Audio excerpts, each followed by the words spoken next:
today the time is for revision. As I have been saying, guys, that uh, creating a knowledge portfolio also takes a lot of time. Like if a lot of people ask that, Shiv, so how do you know so many things? It is built very gradually, one hour in a week, learning slowly, right?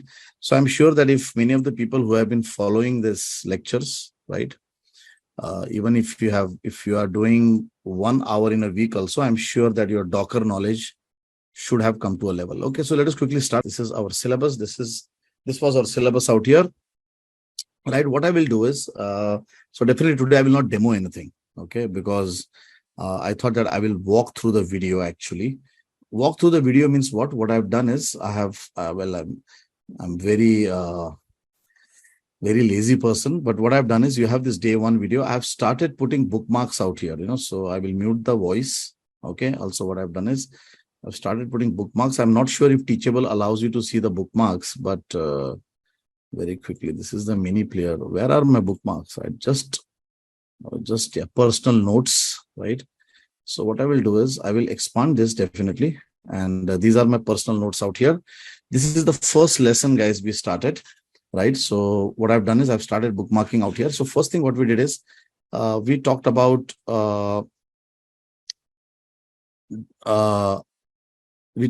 Docker versus virtual machine. So this was a small image out here. So remember we said that the whole difference between so this is from the video itself, guys, just in case if somebody is feeling awkward. So hang on, let me see what the best I can do. So let me just zoom here a little bit. Okay, so this was the image out there, this image which I was explaining. So remember we said that when you talk about a virtual machine actually, so must be I can draw the diagram. So very quickly what we did is I was just trying that if I can get it from that image, but I can better. So this, that 4th minute or 5th minute, right? We started saying that, okay, when you talk about a virtual machine, what happened to my pen? Right, white color, make it, okay. So we talked about that, okay, when you talk about Docker containers, right, versus virtual machines, right?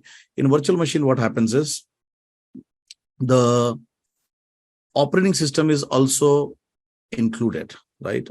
I'm sorry, everything is included. So for example, if you create a virtual machine from your current machine, he will make a copy of the whole operating system, which also includes things like must be your taskbar, must be your desktop, must be whatever is your current machine configuration, it takes it as it is, right? And then on the top of it, then you start configuring your software, right? So virtual machine is very heavy from that perspective, right? But when you look at Docker, in case of a Docker, what happens is it has the minimum OS, minimum operating system, minimum binaries. And then you say, oh, like I want IIS on this, I want SQL Server on this, right? And all these things, where do you declare? You declare in that Docker file. So if you remember, we had this nice Docker file out there, which helps us to define that what should be there, right? What should go right into that container, right? So if you remember, this was the Docker file. We had a look on this, right? So this is example. This is a very simple Docker file out here, which says that go ahead and install, go ahead and download the Windows Core operating system, right? And just copy the current folder out there. So let me just show a better Docker file. That was a very simplest one. So for example, let me take up with simple, this one. Okay, let me take up this one. So if you see this Docker file out here, it is saying that, okay, go and install SDK, go and install 3.1 runtime, go and install IIS, go and install the hosting bundle, right? And so on, right? So basically you have the minimum operating system and on that top of it you install. So definitely when it comes to virtual machines are quite heavy. Well, Docker is a lightweight instance, right? And remember that virtual machine, we say that it is an instance. Here we use the word container. So we use the word container. So container means a running instance, right? So that's what this small video was talking about out here. Then after that, we proceeded. We said that, okay, what are the things needed? When you say that you want to install Docker, what do we need, right? So basically, this is the website. If you remember, we had gone to this website out there, right? Docker.com, and we had installed it. Can I go and make it full screen? Okay, okay, I can do this. Okay, fine. Sorry, I'm trying to understand how. So remember, we talked about the download. We download the Docker from here, and we have to install the Windows Docker. And please understand that Docker has a subscription. It is not free. When you install Docker, it says that it is not free. If you remember, I had gone through this small screen out here, where I said that yes, if you want to go and say, if you are using it for your personal use, yes, you can use it, right? But if you are saying that no, I have, I'm earning money, I have a team out there, right? Then there are some costs attached to it. So please go ahead and read the cost out here. But yes, to learn Docker, I think there is nothing to worry. You can just take it, right? So this is again the one thing we discussed, right? And then we proceeded out there, and then we went into that the thought process of how. So this one out here, we said that okay, if you want to go and create an instance, right? Okay, I'm getting confused with the screens out there. Right. So if you want to go and create a Docker instance, right, what is the process? So first one is you create a Docker file. From that Docker file, you create an image, if you remember, right? So to create the Docker file, from the Docker file to create a Docker image, remember we were using the Docker build command. So what we used to do, we used to go ahead and we had such kind of a Docker file, right? We had such kind of a Docker file, like example, this Docker file out here, right? So we have this Docker file. We used to run the Docker build command, right? Remember the commands are also given in this folder out here, the help file. So here I have all the commands, what is taken in this class, right? So if you remember, we said Docker build, right? The image name. And if your Docker file is in the current directory, you will say dot. And then to create an instance, remember we said Docker run. And then we said, okay, we will use this image. Example, this was the image. And from that, we go and create this instance, right? And if you remember, we were also talking about the host and the Docker port mapping. So the host is like 80. If you say that, okay, I have an external host, your external machine. So you will say, okay, this MVC core instance, if anybody hits the outside local port, inside to the Docker, it will map to 80. So this port number out here, the first number here belongs to the host port, and this inside number belongs to the Docker port, right? So we use the Docker build and Docker run to create an instance, and then we ran our first MVC core instance, right? So if you remember, our first Docker file we had created, our first Docker file was this. Actually, I did not write it anywhere, but this was our Docker file, the first Docker file we had created, which was for MVC core, right? It was using 3.1. And when we were creating this Docker file, we also talked about layers, which is an important concept. So you can see here, the Docker file, it starts with a from clause, right? You can see there are from clause out here, from this. For example, for doing MVC core installation, you have to first install the SDK, and then you have to install the runtime. So you can think about that this first block out here was to build the application, and the second block out here was to run the application, right? And remember the concept of layers I said. So what happens every time he sees a from, he creates a layer. So what he does is, first he says, okay, this is a from here, and he says install SDK. So he creates a layer. He creates a layer inside the container and says, okay, SDK is installed. And then he does all these steps, copy the solution, run .NET Restore. Now, when he sees another form out here, what he does is he actually goes and creates another layer on the top of it, which is this one, the runtime layer. He uses the runtime layer, right? And runtime layer, right? And then if you want something from the first layer one, you have to use such kind of references like hyphen from build. So this will reference the first layer. And afterwards, when you actually enter this entry point, or when a Docker file is finished, he will only keep the first layer, and the other layer he will remove it. So this will make our Docker file lightweight. So remember, whenever Docker builds, it builds in the concept of layers. And whenever you want to reference a previous layer when the Docker is building, you will say copy, and you will use such kind of hyphen from, and you will reference it. For example, here, what we were doing is we were trying to copy the output of the .NET Publish, the output of the first build. We were trying to copy it here, and we were trying to run it as an entry point using your Kestrel. Remember, this will run only in Kestrel, right? So this was the first thing we did. Write a Docker file, say Docker build, say Docker run, right? So that's what we did in the first demo out there. Later on, as we moved ahead, right? So I'll just walk, let's see what I've done in the video. And yes, why not my notes? So after that, so that was a Docker structure.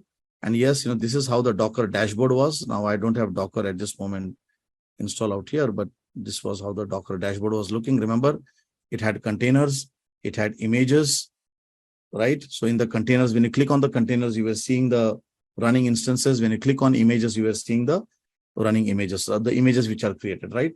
Also, remember that whatever demo we have done, right, we have done by using the Windows container, right? So we were using the Windows container, and for Windows container, by default, what happens is Docker. By default, what happens? Docker runs as a Linux container. It is a Linux product. It is made in Linux. So internally, first thing, it is all Linux. But when we say that we want to run something Windows, what you can do is you can right click on the icon. You can see, guys, I have taken out a print shot out here. This is the same video. You have to go just video 1, video 2 to go in depth. You have to go and right click on the system tray icon of Docker and say switch to Windows container, right? So when you say switch to Windows container, it will go from Linux container to Windows container. Okay. So that's again what we learned, right?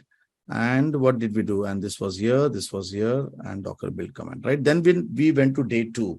So that was the first hour of day 1. We went to day 2. So day 2, I think, what happened is in day 2, I ran the application. If you remember, let me just go to the personal notes out here. Remember, guys, I have not done the personal notes for everything, but yes. So concept of layers we have taken, right? And also remember that so this is where we ran the Docker build command very quickly. I can just show this. So look at it. This is how we ran the Docker build command, right? Remember that when Docker build command runs, it takes a little bit time, right? Downloading the images and so on. But once the images are downloaded, it is done, right? And then we ran the Docker run command, right? So after that, we ran the Docker run command. We had the Docker run command, Docker build and Docker run. So that was a Docker run command, if you remember. So so sorry, I don't know if this is the best way to revise it. So this was a Docker run command. You have to say Docker run. You have to give the outside port number, the internal port number of the Docker, and you will say what is the instance name, MVC core instance in this case, and what is the image from where we want to create the instance, MVC core image 1. And then afterwards, it gave me some error out here. I don't know what happened, and must be I gave the image wrong or whatever. But later on, it must have created it, right? So yeah, I think so. That one there, I think I made some mistake out there, but you can see when the Docker run command is successful, it gives out this long GUID out there. And then when you go to your Docker desktop, right, your Docker dashboard, so you can see the Docker dashboard, you can see that in the images, in the container, there's a container, you will see the MVC core instance 1. You can click on that port out there and you can run it, right? So we also discussed about this whole process, right? Even if you watch the first 2 videos, right, of 2 hours, it should be it would suffice you, to understand the basics of Docker. Okay. Also, we can't forget the Docker ignore file. Remember that whenever we are running Docker out there, there was this Docker ignore file which says that ignore the bin directory, ignore directories which are having OBJ folders, right? Or ignore directories which are having Git and all, right? So those you can put that in the Docker ignore file. And one more thing, you will say that why you are excluding the bin directory. Why? Because especially for MVC Core, for .NET Core, it is very essential that we do the build on the Docker. Please note, why we are doing the build on the Docker, I think I've already discussed, but I'll just quickly, I want to revise. When we talk about .NET Core, it can run on Linux, it can run on Windows, it can run on Windows 7, Windows 8, right? Every build, when you do a build, it is optimized as per that operating system, right? So that's why, why they go and build it on Docker. Why not take the local build? Because you can build in Windows, that Windows will not run on Linux Docker, right? So that's why for cross-platform languages like .NET Core or Java, right, you need to ensure that you build it in the Docker container and deployed in the Docker container. But if you remember the second last demo, or I think the ninth day when I took ASP.NET Web Form, I did not build it inside Docker because I knew that this is going to run only on Windows. So at that time, you don't write the build commands in the Docker file, right? So this was one more thing again out there. Okay, very good.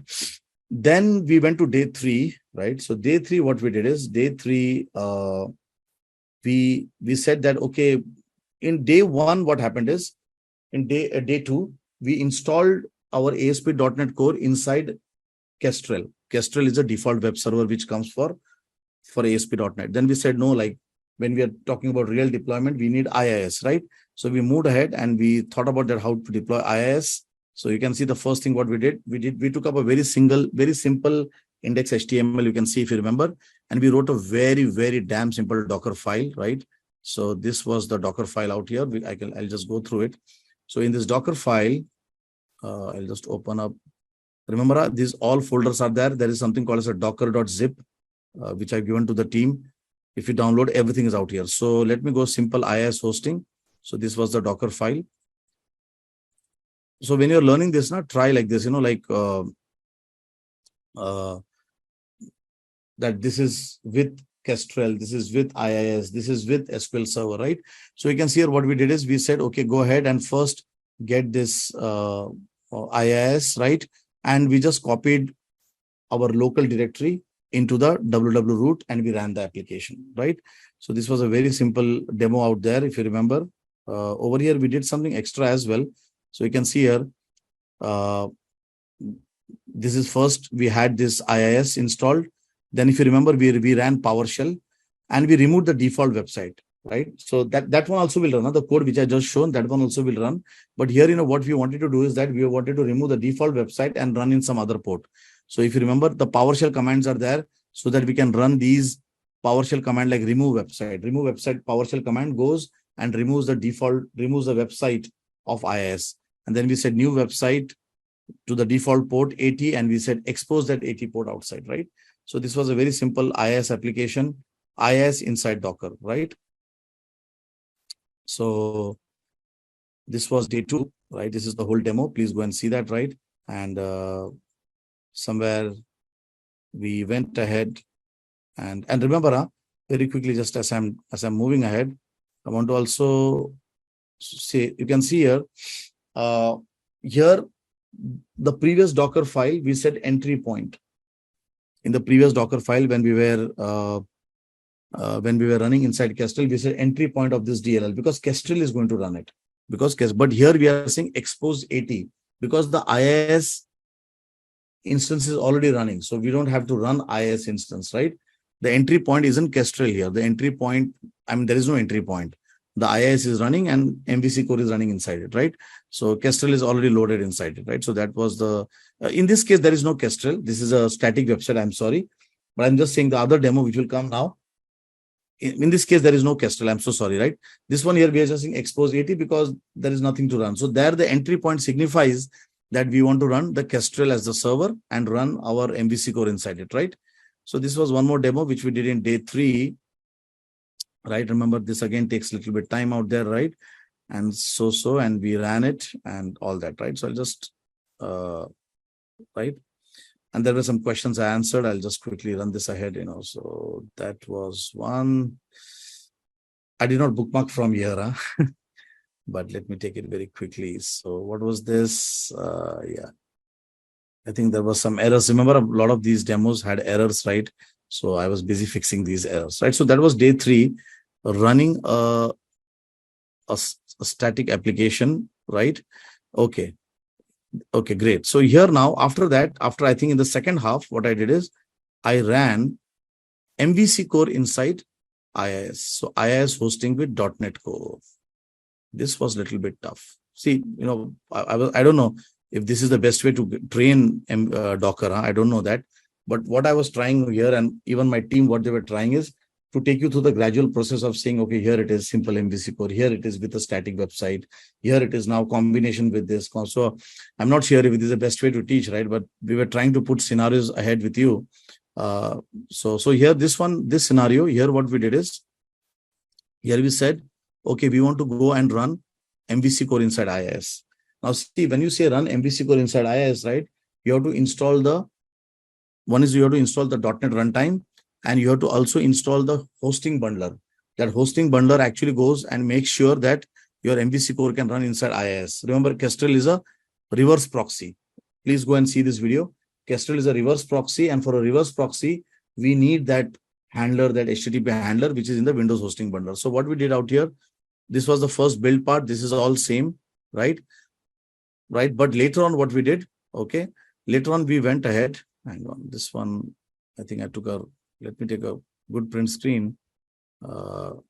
This is having, okay, so let me take a good print screen. I think somewhere that show floating controls has come, right? So here, what we did is, we said the build is all same, .NET restore, .NET publish, right? And so on. We also need the runtime, yes. But we said we want to install IIS. Now, please note, this example, I purposely made it complicated. One way what you can do is that there are ready-made images where IIS is installed. I repeat this. There are ready-made images out there of Windows where IIS is installed and runtime is configured. But now why I did not go that route, so that I can show you that how you can customize it, because a lot of time what happens now, those ready-made images don't fit to us. Frankly, I'm saying, for example, many of my applications are still running on 3.1. I really need some money to transform those applications into 7 at this moment. We don't have that budget. Now they are in 3.1. There is some .NET Framework 4.6, some components coming from there, all that Newtonsoft. So in that case, those images really don't fit to me, right? So that's why I shown a little bit of complicated out here. So what we did, we said, yes, we will get IIS. Then we started with PowerShell. We said install 4.5, install the Windows 4.5. These are PowerShell commands. Then we said, go ahead and download it. You can see download this Windows hosting. Then we said, okay, run a start process in the command line and install this, right? Then we said, remove the default website. And then we said this, right? So over here, nothing. It was the magic of PowerShell, which helps us to do customization. So whatever we are doing manually, we ran that commands to the PowerShell. So this was another demo, very important one, which we did. And what happened is, this demo was quite big, and it went till day 4 also. So, as usual, my demos don't work, right? So till day 4, I was struggling with that IIS and all. So I think here I again went ahead and and what happened is, in that day 3, there was a confusion around that layering and all. So what happened is, in day 4, I literally spent some time again making you understand the layers. So if you remember this small diagram out here, you can see stage 1, stage 2. So remember, when I say layers, means I'm talking about stage, so that the official name is stage, right? So stage, every stage, how it builds. So I looked into this, right? And then what happened here? So I think this day completely went into revising, I think, completely went into understanding. There were lots of questions out here. It's getting blurred. Must be my internet, and all this. And I think over here at the final, we ran the ASP.NET Core application. And remember, we had some errors also. Yes, very nice. We got into errors like this, the internal server errors. And to see these errors, I said that how you can go and see the event viewer. You can go and log in into the PowerShell, and you can go and see the event viewers, right? So that again was a part of this whole thing, right? So that was for day 4, right? Day 5, we talked about, mounting, because in day 5, what happened is, a lot of people said that, okay, what if I want to go and share my external directory into Docker? How does it go about it, right? So what we did in day 5 is we focused on mounting an external drive. So remember, for mounting, right, what we did is, again, guys, here we were struggling with that ASP.NET Core thing, that sad, must be. So we ran a lot of times all this, right? But for the mounting, what we did is, for the mount, let me go and show the syntax straightforward. So to mount a volume, what we do, when we run, right, I'll just show the command here. You can go and see the video in detail. So you run the command, you say Docker run. When you create the instance, you will say that, what is your internal directory? So this is my internal directory of Docker. And what is your external directory? Must be, you can look at this top one out here.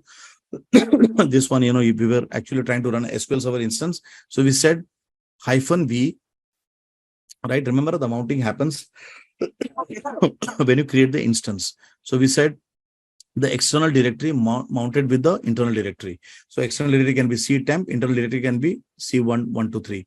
And then after that, when you access the external directory, it is like you are accessing the internal directory. I'm sorry, right? So this is how we did the mounting part. So that was there out here. And also, I would suggest to please watch these whole videos, because we got so many internal server errors out here. And it is really wonderful to watch those failures and how I fixed it. So I would suggest that. I know it is boring, but it is like, you are watching my experience and you are getting the experience very easily, isn't it? So I would suggest to look at the boring videos out there, right? So fine. So after that, I think this whole thing, we talked about mounting. Remember, the titles are given at the top, but sometimes, these titles, because it was a more of a, so there it is, you can see, how do I, if the teachable, if I make the videos ahead a little bit, it takes some time for the resolutions to come in. I'm setting, I can say quality, don't say auto, must be, I can just say like this. So I don't know if, okay. So that mounting, guys, I wanted to show that, but that video has ran away. But if you remember, this image is not coming clear. It will come clear at your end. Please note, when I move it forward, right, teachable video streaming is not good. So what happened out here is, here we were able to access the outside directory and we were able to get into the inside directory. So that was for day 5. Day 6, we started getting into SQL Server, right? So day 6, we said, okay, let us start getting into SQL Server, right? So for SQL Server image, again, remember there are separate folders I've created. So this is with SQL Server. Remember, as a best practice, you don't install SQL Server inside Docker. You don't do that. Okay. But, if you're, so what you do is that you host SQL Server into the host machine, into the actual machine as a best practice, right? But, there are instances, right? For example, you are doing a development and you want to just quickly get SQL Server and do some testing. It makes sense. And also, if you're using SQL Server inside Docker, make sure that at least your MDF file and your LDF file are in the outside mount, or else you will lose the data. But as a best practice, we don't. But I took this example just to make you understand that how it looks like, because when it says that, when you say that you want to go and configure something, then you should know how to do it, right? So I just took this extra pain of doing it. So here, what we did for SQL Server, if you remember, first thing, when I started discussing about SQL Server, go through that the last day, the day of SQL Server, I said that SQL Server by default has 2 installations. One installation, wherein it gives you Linux SQL Server. Now Linux SQL Server will install by default by using such kind of a Docker file. So if you use this Docker file, this one, it will work pretty much well, right? So if you say from MCR, get this server code 2019, I think from 2019 itself, they started the Linux version. You can install Docker in cross-platform. So this will work. But if you're talking about an old SQL server like SQL 2012 and something, then it does not work. For that, you need to create a PowerShell script. So there was a ready-made PowerShell script given by Microsoft out here. So you can see here what this PowerShell script actually does is it actually goes. So very quickly, first thing, the Docker file is also a bit different. You can see here. First thing, what we did, we went ahead and we, like this was 2016, we installed. So we said, go ahead and these were the environment variables, but we said shell, go ahead and get this installation of SQL Server, right? So you can see here, SQL Server, that SQL Server.exe, we ran it, right?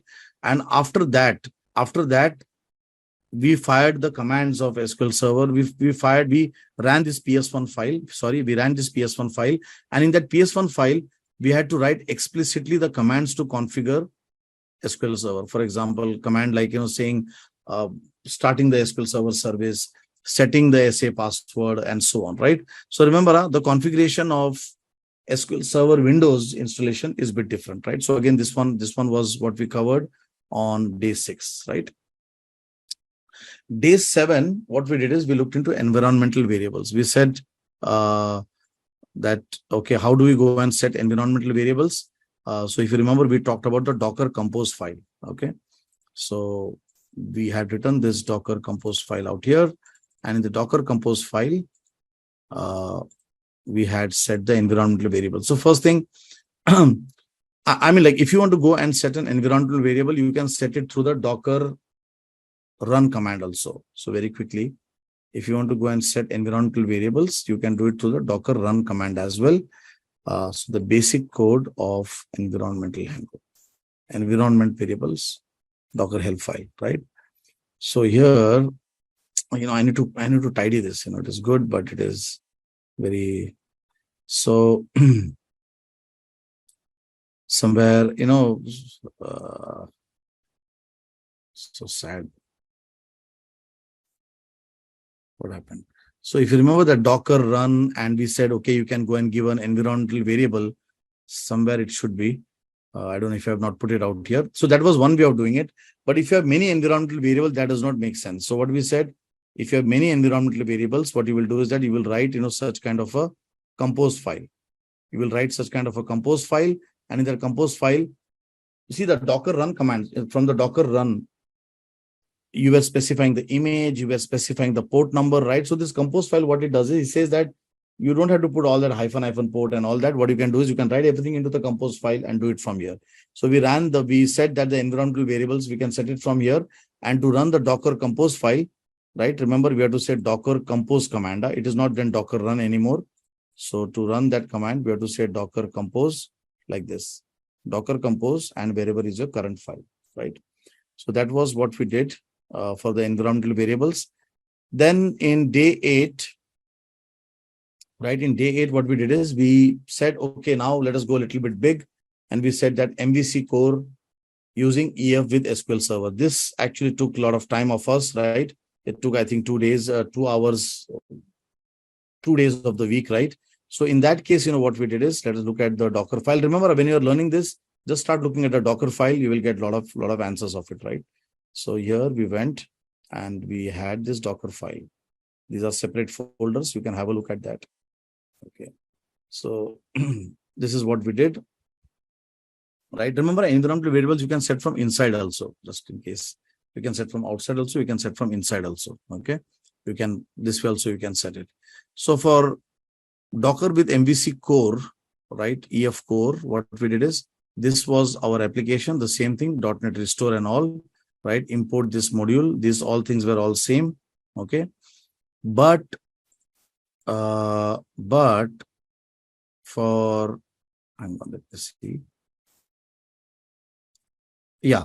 For MVC core, what we did is, for EF core, what we did is, we actually wrote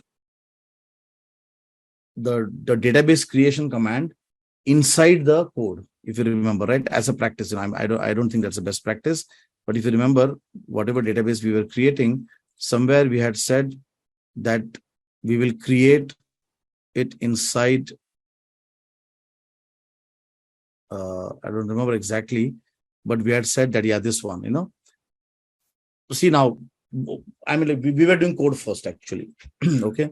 Now remember, here also there are different ways and different practices, right? Guys, you can put down your questions. At this point, I'm just trying to run what we are doing. So when we were doing the EF core, and this was code first, right? So definitely it is not a good practice to go and start firing, install, do migration, do update database, right? Those commands, it's very difficult to fire, and I won't suggest that. So what we did is, we said that we'll run this from the code itself. So in the startup.cs file, we'll go and we'll say ensure create. This is one way of doing it.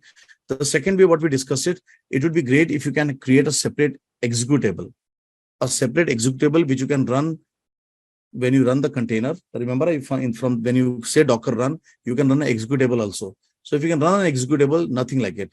Because by running an executable, what happens is, in case you have a lot of seed data, you have a lot of information which you want to go and store it, it becomes easy.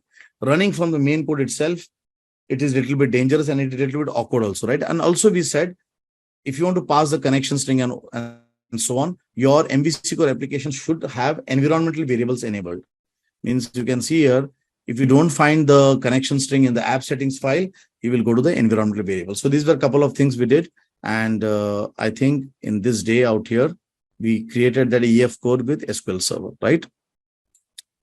Day 9, we did more wonderful things out here. We looked at how to see the event logs, because what happened is, as we proceeded into day 9, in day 9, we started getting errors and errors and errors, right? And because we were now until day 9, what happened is we were having MVC core, we were having EF core, we were having SQL Server. SQL Server was running in a separate Docker instance, and so on, right? I don't know why this quality, the quality, I don't know why the quality is coming so low. I'm so ashamed, by looking at it, right? So this was day 9, where we looked into how to see the event logs and so on, right? So if I just quickly see, and remember, we also talked about SQL Server. SQL Server, you can connect it from the Management Studio outside as well, right? That again, we talked about it, right? And at this, in this juncture also, what happened is we also talked about networking, because we were having a Docker SQL Server running, and we are having a Docker IIS running separately. So what we did out here, we created a network also, right? This is again one more thing we did. So we said Docker create a network driver, Docker container communication, and then we said SQL instance, you will belong to the same network, and MVC core app, you also belong to the same network, right? So we created the network, and we added both SQL instance and Docker MVC core into the same network, and by doing so, then they were both talking with each other, or else what was happening is the IP addresses were very different, and it was becoming difficult, right? Also, we said that you can go and you can see the event logs by using the PowerShell command. So if you remember, we went into the Docker instance out there inside the Docker desktop, right? And from there, we can go ahead and we can say get event log and show me the latest 10 events, what are there. And if you remember, we had an issue of ASP.NET Core. So we saw the event log, and then we fixed that issue also, right? So that again was there. And remember this expand property message, it just helps us to, in an expanded way, see the whole message, right? And then finally on day 10, that was a wonderful day. We went ahead and we did ASP.NET Web Forms. So we took our old classical nostalgic ASP.NET Web Form and we hosted it. That was pretty simple because there was nothing out there. It was just 2 lines of code. Here, why it is 2 lines of code, A lot of people used to say that, web forms is difficult in Docker. It is not. I don't know it is good practice or not put web forms in Docker, but in case somebody is trying that, it is why it is simple, because the Docker build commands are not here. All the build is happening locally. It is very difficult to run if the whole build of your old ASP.NET happens through MS Build.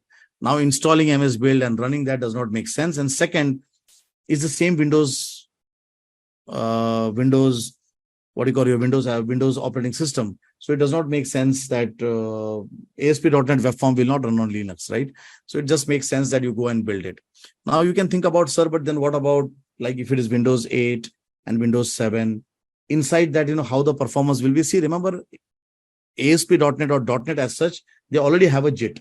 So that performance JIT will take care of, right? So within the Microsoft family, within the Microsoft OS, we don't have to worry.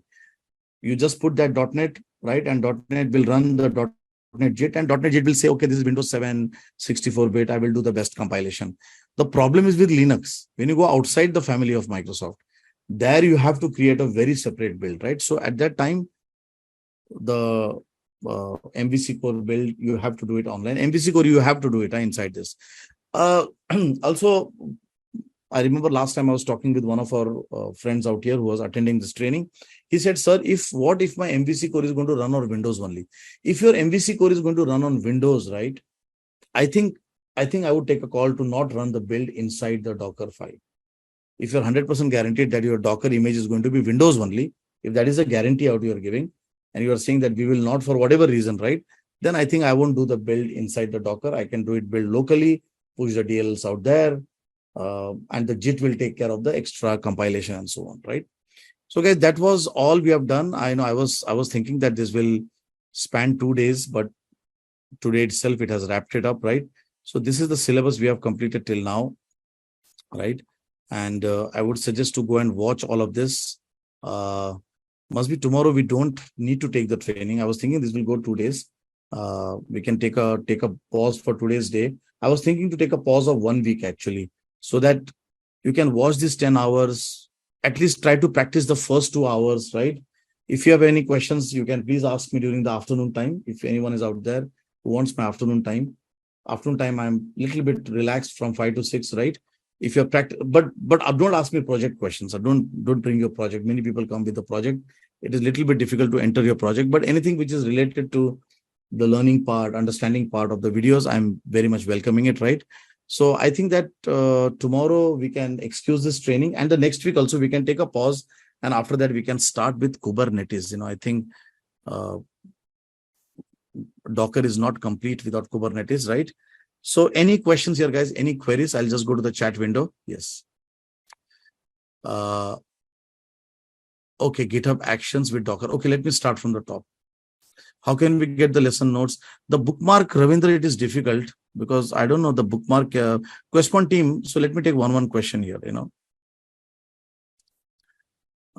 Okay, sir, very much thankful for the lesson. I wanted such kind of a course only. Okay, thank you very much. So I hope that, because this course was very special, Docker with Windows. I was not intending to do Linux out here. So it was a very specific course. Already, when I announced on YouTube and everywhere, it was Docker only for .NET and Windows, because Questpoint is only specialized in that. You can think about how to get this installed. This note, this is a good question from Manish out here. How to get these notes? So Questpoint team, I'm still marking the notes actually. I don't know how you can get the notes.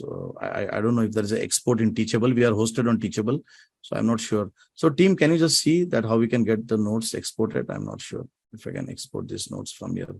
These are notes, so I don't see any export out here. I can see only edit and delete. We'll see this, Must be I can give you the timelines over there, if the team can give it. But I'm still doing it. I was planning to do everything today, but then the class started. But I will plan to bookmark it. Okay. The code, yes, the code is already there. I think Questpoint team, let me know if the code is there. Absolutely, everything is shared. Nothing is for me out here.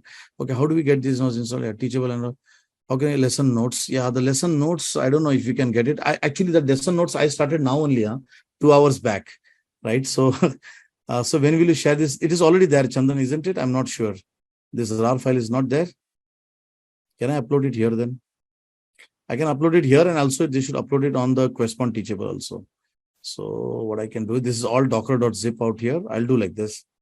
I'll just send it out here if somebody wants it. Files from your computer. I hope this RAR file goes right. So if it's 8 MB file, I've started uploading. So I think you will get it out here. Questpoint team, in case if it is not online out there, please try to also do it online. So I'm sending it in the chat, in the global message to everyone, right? Command notes, all out there. Must be, I can also share the command notes out here. Okay. But guys, you need to practice. If you are only going to see my training and watch me, nothing will happen. Until you don't make your hands dirty, it is difficult. At least first 2-3 hours, try to practice. After that, other ones, wait for the project. When you have a project, then do it. How to configure Docker with a hang on? Let me see. Okay, I'll try that to attach the notes. I'm not sure if they have the feature, but copy. Let me see. Yeah, so all that lesson notes are out there. Okay, let me take up this question out here. It's a technical question. So any questions, guys, at least on whatever we have covered till now, right? Okay, to call shell script from Docker. So what steps should I perform in order to call shell script from Docker? Shell script from the Docker file. So I think that I have already taken. The second question I can answer. If you see, many of our Docker files already have shell script. So for example, I can take how to fire a shell script. Like look at this. If you want to a PowerShell script, I'm thinking that you are talking about PowerShell, right? So you will say shell PowerShell. What happens with this command is this will actually open up the PowerShell command. And after that, you can run the PowerShell command. Like for example, look at it. Run install Windows feature. This will go and install the Windows feature of .NET 4.5. Run again, install ASP.NET. So if you see all these run commands out here, run process, run import module, these are PowerShell commands. But before that, make sure that you use the shell command. You run the shell command. So answering your second question, that is that how to configure Docker with GitHub Action. I'll take up that topic. We'll see if we can cover that. So yes, let me see if I can. This I'll take at the last part, because I'll take that topic. Yeah. Okay. So fine, Ravindra. Okay, you did not see it. Publishing data from Docker Hub. That I think I've already done. I'm so sorry, Piyush. Very good question. I think in the last Questpoint team did not be uploaded the last video. I was also wondering. In one of the last videos, we had done a Docker push somewhere. I don't know which video I had done. I had surely completed it. There's a question from Piyush. I think I did. If I look at my syllabus, I must have done that. It's just that it is into one of those videos, somewhere. Yeah, you can see publishing to the registry. I think we have done it, tagging and publishing and pulling. We have done that. So yes, it's somewhere out, must be in the last one or somewhere it should be, but somewhere it should be. That name is not put out here, but somewhere it should be, right? I'll just search, in the last two videos, somewhere it should be, but we have taken that lecture. Okay. So sorry. That is in day 10. Okay. It's in day 10. Okay, fine. Questpoint support, can you just say publishing and publishing registry as well? Guys, just, quickly, what happens is these live trainings are live trainings in that you will see a lot of questions I'm answering, right? After this, after some time, we take a breathing, my team and me, and we go and we teach in corporates. And then we sit, to record that grand video with proper editing and so on, right? So I know that, when it's a live training, it is very difficult to control the quality, but we are trying to put as much as documentation ahead. So we lose sometimes in between. Yeah, day 10. Right. Okay, I did not saw in Docker documenting any document in topic like Azure design pattern. Okay, fine. I'll see that, Ravindra. I'll see that. Okay. Command notes and this is that. Okay, so fine. Okay, thank you very much, guys. I think we have done today with the revision. I didn't want to actually go very in detail and again show all the demos, but I think at least I've shown you which videos to see, what to see, right? That should really help us out. That should really help you guys out, right? So guys, tomorrow, is it okay if you take, what I was thinking is to take, this is for you guys, not for me. I can take again tomorrow some more lectures, but I think 10 hours, I feel that we should take a breathing out here. So what I'm thinking is to restart the class from 22nd Saturday. So you have 1 week of break time in between, and tomorrow also, I've shown all the videos. I think tomorrow taking up new topic would be again adding something more. So is it okay if we take 1 week off, 15th, 16th, like tomorrow's day off, 15th and 16th, and then restart with Kubernetes on 22nd? Let me know, guys. Yes. Okay. Okay, I can see one private message out here. Sir, can you put 2 weeks or more break? See, guys, I mean, like already I'm taking only 2 hours, right? You already have 1 week with you, 5 days with you if you have. Even if you do it for 5 days also, even if you start from whatever day we started from, right? Till now, you must have completed it, right? So I think 1 week is okay, I feel so. I understand you guys are busy. I understand that. But let us not try to stretch this class, because I'm planning for something new. I'm planning for more trainings around. I was planning again if we can take microservices, revisit it again. New things have come in out there. Can we take Power Apps, Power Automate? Power Platform is coming up very, very strongly. I can see that. More Azure if possible. Because what I'm thinking is, like, I see that you guys are also Microsoft. I'm also Microsoft. When I go out in the field, I see people are doing Power Apps. People are doing this. So I said, okay, does Questpoint have that training? We should do it. So these things are coming up. Security of Azure, right? One is that we know the basic Azure, but security, service principle, OAuth token. So probably we can go and once we complete this training in July, must be in August or must be in the first week of September, we can start with some fresh trainings. So planning for that. Yes.